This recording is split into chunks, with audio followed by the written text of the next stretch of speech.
छात्रों नमस्कार, स्वागत है आपका उमंग एकेडमी ए टू जेड में। हम बात कर रहे थे एनसीईआरटी क्लास 10th की मैथ की, ठीक है, जिसमें हम देख रहे थे चैप्टर फर्स्ट वास्तविक संख्याएं। और हम इस चैप्टर के कुछ उदाहरण देख चुके थे, जिसमें से 1 2 3 4 उदाहरण देख चुके थे। आज हमको देखना है प्रश्नावली 1.1, ठीक है। और इस प्रश्नावली 1.1 के कुछ सवाल देखेंगे हम इस वीडियो में।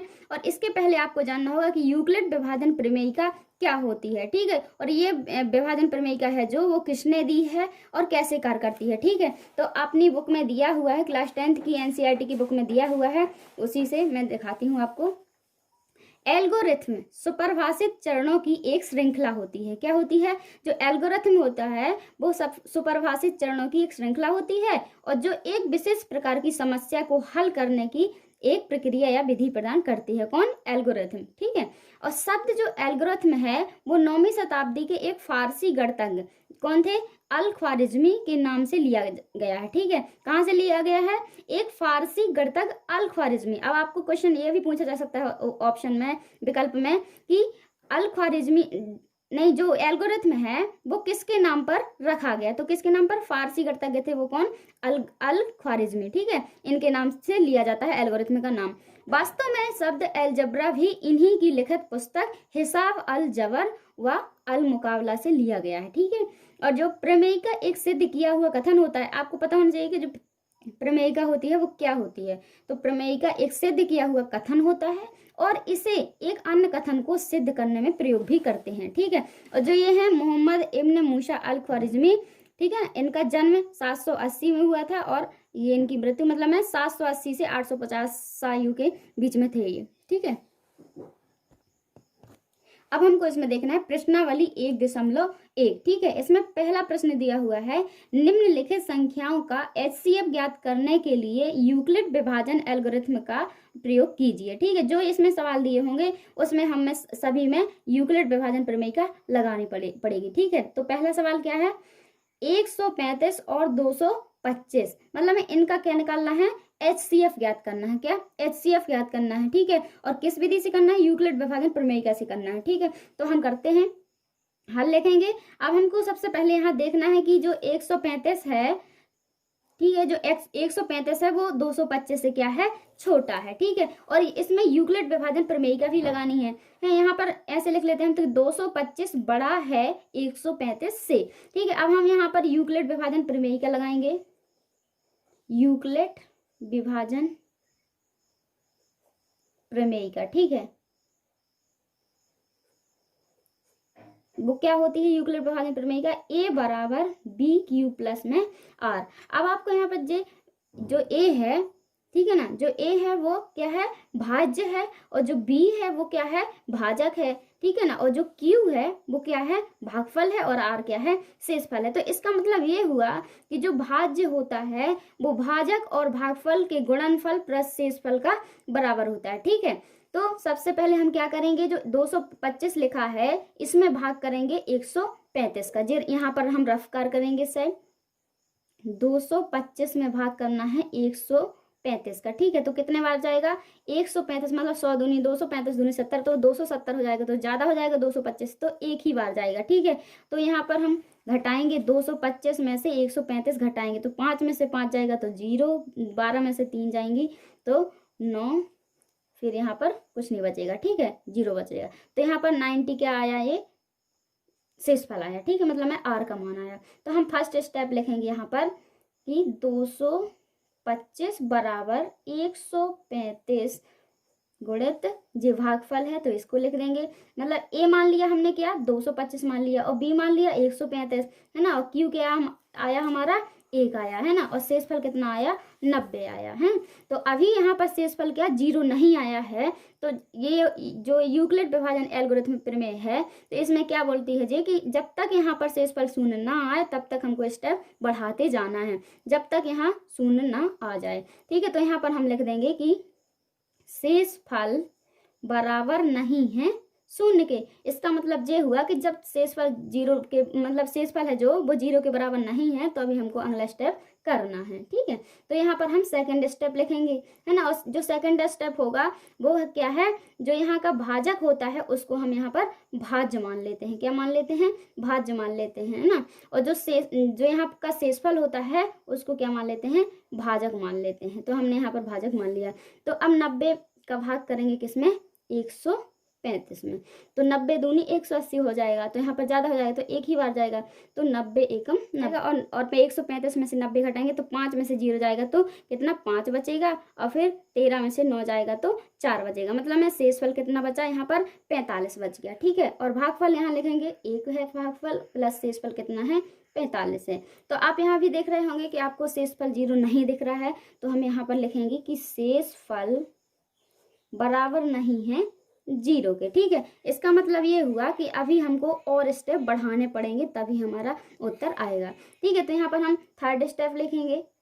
थर्ड स्टेप में क्या करेंगे? जो यहाँ का भाजक है उसको यहाँ पर भाज्य मान लेंगे। क्या? भाजक को क्या मान लेंगे? भाज्य मान लेंगे। और जो शेषफल था उसको हम क्या मान लेंगे? भाजक मान लेंगे, है ना। तो अब यहाँ 90 में भाग करेंगे किसने का? 45 का।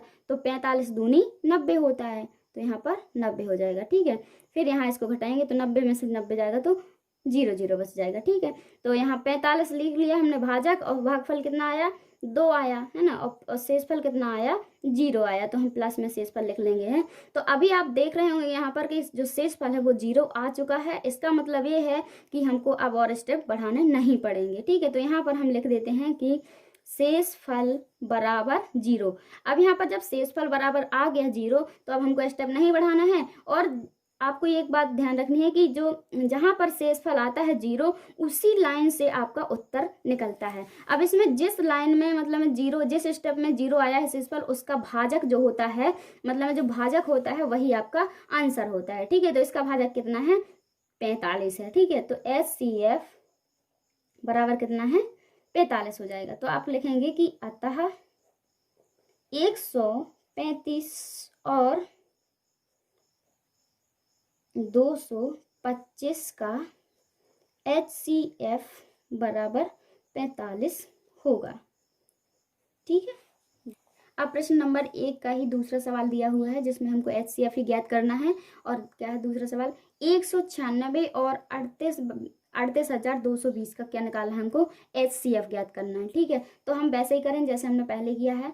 तो 38,220 बड़ा है किससे? 196 से। अब हम बार बार नहीं लिख रहे हैं एल्गोरिथम प्रमेय, क्योंकि आप जान गए होंगे। ठीक है, वैसे ए बराबर में बी क्यू बराबर प्लस में आर होता है। ठीक है, अब यहाँ पर हम देखेंगे कि जो 38,220 है वो बड़ा है किससे? 196 से। ठीक है, तो अब हम इसका भाग करेंगे जैसे हमने पहले किया था।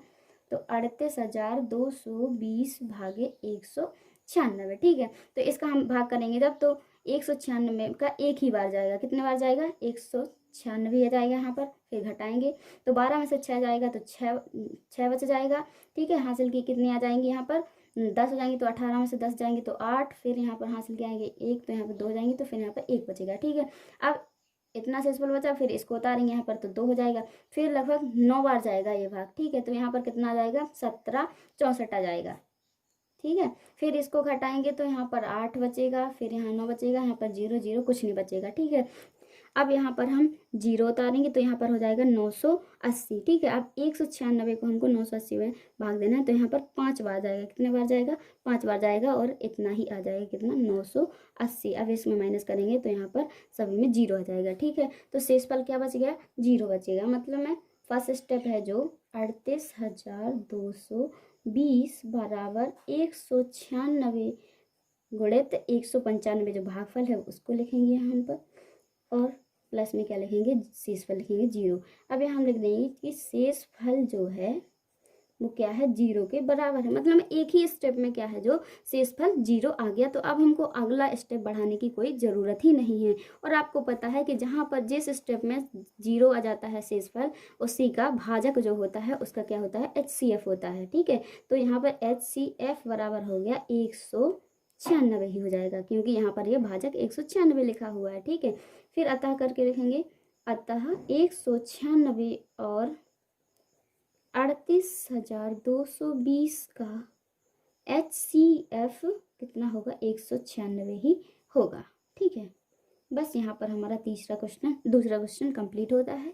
अब देखेंगे यहाँ पर तीसरा सवाल। तो यहाँ दिया हुआ है कि 867 और 255 का क्या निकालना है, HCF निकालना है। तो 867 जो है बड़ा है किससे, 255 से। तो हम सबसे पहले यहाँ पर लिखेंगे कि 867 बड़ा है किससे, 255 से। अब हमको यहाँ पर जो HCF निकालना है वो किससे निकालना है, A बराबर में BQ+R, मतलब में एल्गोरिथम प्रमेय से निकालना है। ठीक है, तो हम इसका प्रयोग करेंगे, देखेंगे। तो यहाँ पर हम फर्स्ट स्टेप लिखेंगे। स्टेप में क्या करना पड़ता है कि जो 867 है इसमें सबसे पहले हम भाग करेंगे किसका, 255 का भाग करेंगे। कितने का करेंगे, 255 का भाग करेंगे। यहाँ 255 है, ठीक है, 255 का भाग करेंगे। तो हम सबसे पहले यहाँ पर लिखेंगे 867 बराबर में 255 लिखेंगे। फिर यहाँ पर जो भागफल आएगा हमारा उसको करेंगे। ठीक है, यहाँ पर अब जब आप 255 का इसमें भाग करोगे तो कितने बार जाएगा, 255 मतलब में 4 बार करेंगे तो 2 चौके 8 और 55 मतलब 255 का करेंगे 4 बार तो 220 के लगभग, मतलब में 1000 से ऊपर हो जाएगा। तो यहाँ पर हम 3 का करेंगे। कितने का करेंगे, 3 का। तो 3 5 15 की 15 की 5 हासिल की आई 1, 3 5 15, 1 16 की 6 हासिल की आई 1 और 3 दूनी 6 1 7। ठीक है, तो 700 कितना आ गया, 65 आ गया। अब इसको हम करेंगे माइनस। तो 7 में से 5 जाएगा तो 2 बच जाएगा, और फिर 6 में से 6 जाएगा तो 0 बचेगा, फिर 8 में से 7 जाएगा तो 1 बच जाएगा। मतलब में जो हमारा शेषफल बचा वो 102 बचा। तो इस यहाँ पर हम लिखेंगे भागफल 3 है और शेषफल कितना है, 102 है। ठीक है, ये यहाँ पर रफ कार है, आप इसको इसमें भी ऐड करना। ठीक है, अब यहाँ पर जो शेषफल है वो 0 नहीं आया है, तो हम यहाँ लिख देंगे कि शेषफल बराबर नहीं है 0 के। ठीक है, तो जब 0 के बराबर नहीं है शेषफल तो इसका मतलब है कि अब हमको स्टेप और आगे बढ़ाना है। ठीक है, अब अगला जो स्टेप होगा वो पहले स्टेप का जो भाजक होगा उसको हम क्या करेंगे, भाज्य मान लेंगे। क्या मान लेंगे, भाज्य मान लेंगे। और पहले स्टेप का जो शेषफल होगा उसको हम भाजक मान लेंगे। ठीक है, तो यहाँ पर 102 लिखेंगे। फिर 102 का भाग करना है किसमें, 255 में करना है। ठीक है, तो 102 मतलब में 204 के लगभग जाएगा। अगर 3 बार करेंगे तो 300 से ऊपर हो जाएगा, तो ज़्यादा हो जाएगा। तो यहाँ पर हम 2 बार करेंगे। तो 2 दूनी 4, 2 शून्य 100 और 2 एकम 2, मतलब में यहाँ 204 आ जाएगा। अब 204 माइनस करेंगे किस में से, 255 में से। तो 5 में से 4 जाएगा तो 1 बचेगा, और 5 में से 0 जाएगा तो 5 ही बचेगा, और 2 में से 2 जाएगा तो 0 बच जाएगा। ठीक है, मतलब में शेषफल जो यहाँ पर क्या बचा, 51 बचा। ठीक है, यहाँ पर हम भागफल लिखेंगे तो कितना है, 2 है, और शेषफल कितना है, 51 है। ठीक है, अब यहाँ पर भी क्या है, आपका शेषफल है जो वो 0 नहीं बचा है। तो पहले आप यहाँ पर लिखोगे शेषफल बराबर नहीं है 0 के। अब जब 0 के बराबर नहीं है शेषफल तो हमको थर्ड वाला स्टेप और करना पड़ेगा, है ना। तो जो इसका भाजक है वो यहाँ पर हम क्या मान लेंगे, भाज्य मान लेंगे, और यहाँ का शेषफल यहाँ पर भाजक हो जाएगा। ठीक है, फिर अब 51 का भाग करेंगे किसमें, 102 में। 51 का भाग करेंगे 102 में, तो 51 दूनी कितना होता है, 102 ही होता है। 50 दूनी 100 और 1 दूनी 2, तो 102। अब इसका ये पूरा कट जाएगा, 0 बच जाएगा। तो शेषफल क्या बचा है यहाँ पर, 0 बचा, और भागफल कितना है, तो 2। तो यहाँ पर भागफल लिखेंगे, फिर शेषफल कितना है, 0। अब आप यहाँ लिखोगे कि जहाँ शेषफल बराबर 0 है। ठीक है, शेषफल क्या है यहाँ पर, 0 है ना। तो अब जहाँ पर शेषफल 0 बच गया है तो आपको क्या करना है कि जब शेषफल 0 बच गया तो उसी स्टेप के जो भाजक होता है उसको ही हम क्या मानते हैं, HCF मानते हैं। तो आप यहाँ पर लिख दोगे HCF बराबर कितना दिया हुआ है, 51 आया है, भाजक कितना है, 51 है। तो हमारा यही क्या है, HCF है। ठीक है, अब हम अतः करके लिख देंगे, अतः 867 और 255 का HCF बराबर होगा कितना, 51 होगा। बस हमारा यही आंसर है। अब यहाँ पर हम प्रश्न 1 के जो तीनों सवाल है, पहला दूसरा तीसरा, ये तीनों कंप्लीट कर चुके हैं। अब नेक्स्ट वीडियो में हम देखेंगे ये दूसरा सवाल।